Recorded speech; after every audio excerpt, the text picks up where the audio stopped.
இது தைப்பூசத்து அன்னைக்கு எடுத்த விலாகு. நான் சிறுவாபுரி தான் போயிருந்தேன். ஃபஸ்ட் டைம் போயிருந்தேன்.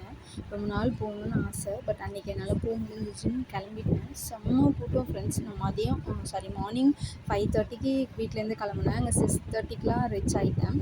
அப்புறம் போய் ஃப்ரீ டோக்கனில் நிற்கலான்னு பார்த்தா அது ரொம்ப லேட் ஆகும் போல இருக்குது அப்படின்னு சொல்லி 100 ரூபா டோக்கனில் போய் நின்னோம். அதுவே கிட்டத்தட்ட 4 hours ஆச்சு சாமி பார்க்குறதுக்கு.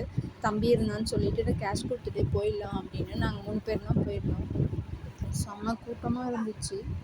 நல்ல கூட்டம் ஃப்ரெண்ட்ஸ். கிட்டத்தட்ட கோவில் வாசல்லேருந்து அது கிட்டத்தட்ட 1.5 கிலோமீட்டர் வெளியிலே நின்றுட்டு இருந்தோம். அதுக்கே 2 hours ஆச்சு.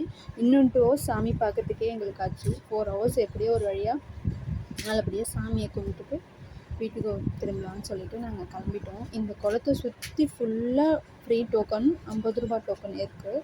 ஆனால் உண்மையிலுமே ரொம்ப கஷ்டமாயிடுச்சு அன்றைக்கி. ரொம்ப சின்ன குழந்தையெல்லாம் தூக்கிட்டு வந்திருந்தாங்க. அப்புறம் எப்படியோ ஆறுதல் ஒரு வழியாக அழலை. ஒழுங்காக அவனும் இருந்தான். அப்புறம் அவனுக்கும் நல்லபடியாக சாமி பார்த்துட்டு நாங்களும் திரும்பி வீட்டுக்கு கிளம்பிட்டோம். வீட்டுக்கு வர்றதுக்கே ஒரு 2 o'clock போல் ஆயிடுச்சு.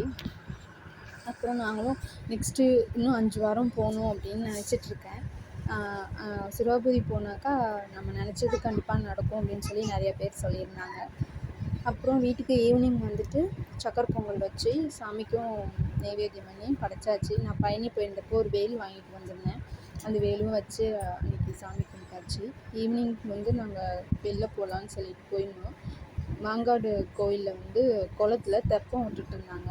நல்லா இருந்துச்சு ஃப்ரெண்ட்ஸ். நீங்களும் போனீங்களா? எந்த கோயிலுக்கு போனீங்க? எப்படி இருந்துச்சு அன்றைக்கின்றதை மறக்காமல் லைக் பண்ணுங்கள், ஷேர் பண்ணுங்கள், கமெண்ட் பண்ணுங்கள், சப்ஸ்கிரைப் பண்ணுங்கள். பாய்.